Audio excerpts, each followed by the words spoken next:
Hello everybody, this is Fernando for the latest Cryptids and Monsters video. Once again, I'm doing a new entry here, this one coming again from the website that just randomly spits out cryptids to talk about. In this case, this happened to do with a cryptid, a water monster, that I thought I had talked about before. I looked everywhere when it comes to my videos, even searching my playlists, everything, and nothing came up, so maybe I'm just having a Mandela effect. But either way, I'm going to go ahead and talk about it here.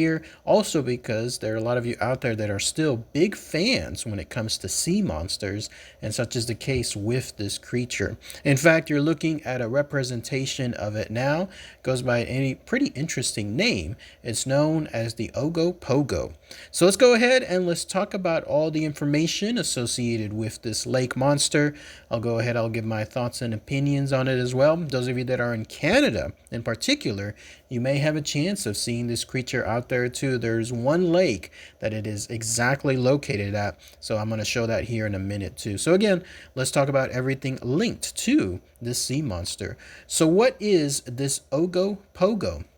Well, it is a lake monster that is apparently located there in British Columbia, there in Canada, there in a lake called the Okanagan Lake. So again, that's the exact location if you wanted to go to. What's interesting is that this lake is not too old, but it's old enough. Gives you an idea essentially of how long this creature could have been there, because apparently it was created around 10,000 years ago whenever there were these glaciers that flooded an area there and then slowly started melting across the valley, and then lo and behold, the Okanagan Lake was created. So somewhere along the way, this Ogopogo ended up inhabiting that specific lake. It's a big lake too. In fact, if you wanted to go ahead and estimate its size, it stretches for about 79, maybe 80 miles, and then it has a maximum depth of 762 feet. So definitely this type of lake is perfect for this creature to be able to roam about and basically stay there for all those thousands of years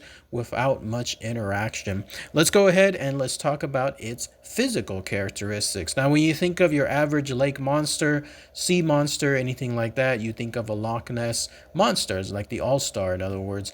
This is it, essentially. It's almost exactly like that. It's a sea serpent that's described as being very, very big, although its estimate size in total is hard to describe just because of how few sightings this creature has. But it's definitely large. If I had to guess, more than 20, 30 feet in total length.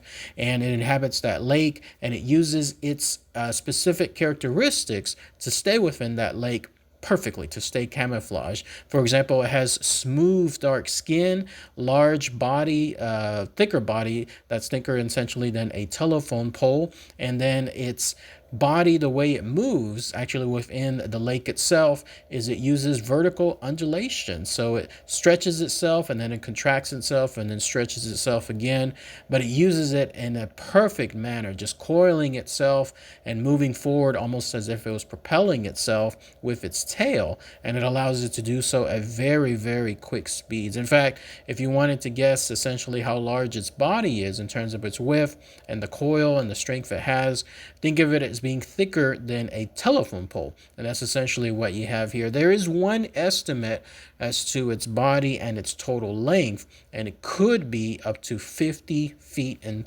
total length. Very, very large, in other words. So definitely a creature you kind of want to stay away from because of its size and what it could do to you. Another indication as to why I want to stay away from it happens to be from its origin, or at least on the Native American side. Now, I say Native Americans, these are actually more on the lines of natives that happen to be there in Canada, who knows how far back. They actually named this creature something different. It's known as the Naitaka. And the reason for it is because to them, this is almost like a supernatural creature. In fact, they describe it as a quote-unquote an evil supernatural entity with great power and ill intent. In fact, the name itself, Naitaka, essentially translates to either water demon, sacred creature of the water, or water god. And apparently there's also indications that according to their native lore, this creature actually wanted a live sacrifice. In order for anybody to stay around that lake and travel across it safely, they would essentially have to sacrifice an animal. And so when that happened, they would kill the animal, they would throw it, I guess, into that lake, and then this Naitaka would essentially allow them to move forward and then be safe in their turn. All, of course, it ended up costing was unfortunately sacrificing one small animal every single time that occurred. Now, there's also, according to that lore, one instance where somebody said no. They did not want to sacrifice anything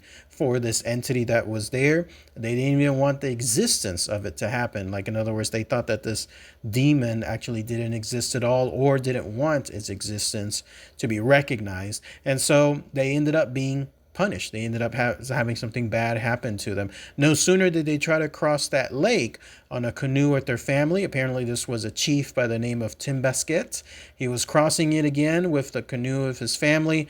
Then all of a sudden this giant sea serpent whipped up on the surface of the lake with his long tail, and then that was it. Everybody within that canoe was sucked into the bottom of the lake afterwards. I'm sure it used its tail to strike that canoe, crash everything, and then bring them all down into the bottom of the lake, never ever to be seen again. Such is the reckoning associated with the sea serpent if you do not comply with its intention. So an example, at least according to that. But it also showcases just how long this creature has been in existence when it comes to these natives and the lore and settling back who knows how many thousands of years on there. There is one more modern existence or sighting of this creature, but not on the native side. Instead, it's on a settler side. This happened in 1855. Apparently, a guy by the name of John McDougall stated that he saw one of his horses actually go by the location there. And when that happened, his horses were sucked down into the water by this creature. He himself, in the canoe that he was in, was almost bearing that same fate, but he ended up cutting the line that was linked to his horses, and so he was able to save himself, but his horses ended up becoming food or something else for this Ogopogo, just again because maybe he didn't realize of the sacrifice that he needed to have on there. Now, continuing the theme associated with sightings, there's actually some more recent ones. These actually go into the 1900s and so on too. One of them is by the name of Art Folden. This happened in 1968 as he was driving down Highway 97.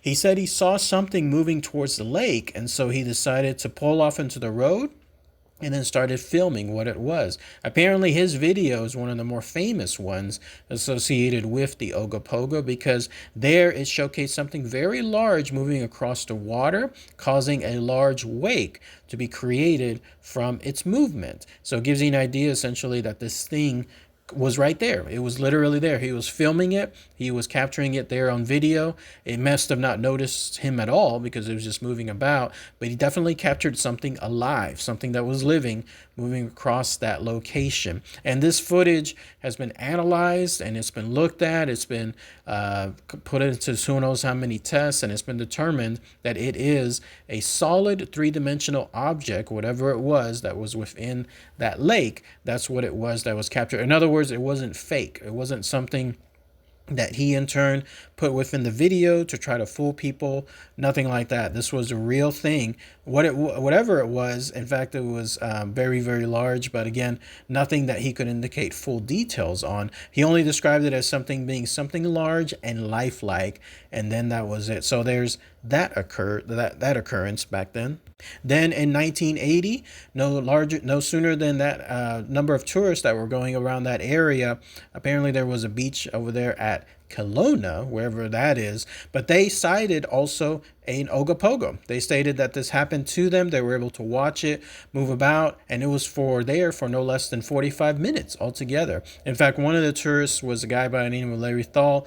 He was able to capture about 10 seconds of this creature right there on his little 8mm film, and then he was able to use that again as proof. Another one occurred in 1989, a guy by the name of John Kirk. He in turn saw saw this creature or saw something similar to it moving about that same location over that specific lake. He described it as being up to 40 feet long, and it had these quote-unquote 5 sleek jet black humps along with a tail that was lashing somewhere towards the end. It was moving very, very fast too. He estimated it was going around 25 miles per hour within that lake, which is again very impressive considering the size associated with it. And then if you wanted to hear some interesting news as to people trying to get more sightings of this creature, which is pretty rare again, for this creature being just in one single spot and then having all this notoriety associated with it, it's very infrequent with how it's captured. So apparently in the 1980s, there was a local tourism agency that decided to provide a cash reward. Anybody that could have a proven sighting of this lake monster would get that cash reward. It was announced out there. But at the same time, Greenpeace decided to intervene a little bit. They stated that the creature must be filmed. You cannot capture it because it's going to be considered one of a kind, an endangered species. So if you do happen to be out there and you do catch sightings of it, good proof, in other words, I don't know if that cash reward is still out there to this day, but you will be able to at least know that you can do so. Just don't capture it physically. Just capture it on video, don't capture it physically, because it is apparently in endangered species. Interesting stuff. Now there's multiple other instances and experiences and encounters that people have had with this Ogopogo. Too many to really name in this video, but those are some of the ones that stood out. But there's also this theory that a lot of those sightings, if not all of them, may actually be misinterpretations. That can happen. Things that go move about in the water, if you can't get a clear sight of it, you're going to think it's something like that, like in other words a large lake monster, when it could be something else, such as the case here with the Ogopogo. In fact, skeptics have stated that most of these sightings, if not all of them, could be real life animals, just not something along the lines of a lake monster. It could be a group of beaver, it could be a group of otter, it could be some waterfowls that are out there as well. I even read somewhere that it could have been a large log that was moving about within the lake, and again from a distance and then from the skewed angles that people have, maybe some of them even not being able to see too far, they'll see it as a real life thing when it's not. It's a log. It just happens to be moving out there, and then it just gets misinterpreted along those lines. Of those animals that I just mentioned, otters seem to be the most common culprits, because the way they move and the way they swim about within bodies of water, it can mimic essentially this. Whatever one large giant sea serpent is moving in a coiling manner, that's essentially what these otters do as well. And then on the other end, there's the idea that it really is a sea monster. It just happens to be another dinosaur, something else that happened to survive who knows how many generations, hundreds of generations, millions of years, and so on. It just happened to survive and then find itself within that area there in Canada. That's essentially what these dinosaurs are. Such dinosaurs that it could be misinterpreted as is either the Basilosaurus or even the Plesiosaur, maybe even the Mosasaur, or maybe even the Pliosaur. So many different options as far as what past type of dinosaurs were left over or are now roaming that specific Canadian lake. But those are just other examples of misinterpretations. Finally, one last thing I wanted to showcase here. The name Ogopogo definitely stands out, right? Well, apparently it may have come from one specific night back in 1924. If you believe this theory, up until that time, there was no name really given to this creature. It could have been the one that the natives were mentioning from before, the Naitaka, but the Ogopogo name may have come instead from one night in 1924 when something must have happened. There must have been a sighting on that specific night.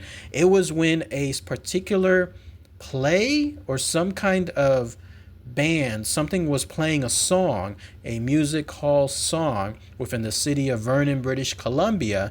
This song happened to be called the Ogopogo. And so somebody decided on that fateful night, let's just call it that. So let's just call this nameless creature, this sea serpent, the sea monster, this lake monster, the Ogopogo on that night as well. I don't know how that works, but that apparently is what happens. And so the name just happened to be stuck from that song that was playing in that music hall On that night, I guess that there was some kind of occurrence or encounter with this sea serpent, and people just called it that, and it stayed that way since then. So if that's the case, today is what, 2024? This was in 1924 that this occurred. This is the 100-year anniversary of this name basically being stuck with this sea monster. Interesting stuff. But that's pretty much it. That's everything associated with the Ogopogo. If anybody has any more info, something else I might have missed, then please post those comments below. Anybody there from Canada? Anybody has a chance to go to that specific lake, the Okanagan Lake? Let me know. It'd be interesting if you go there. Shoot as much footage as you can. Who knows? You may actually run into a sighting associated with the Ogopogo. All right, everyone. Thanks again as always. Take care.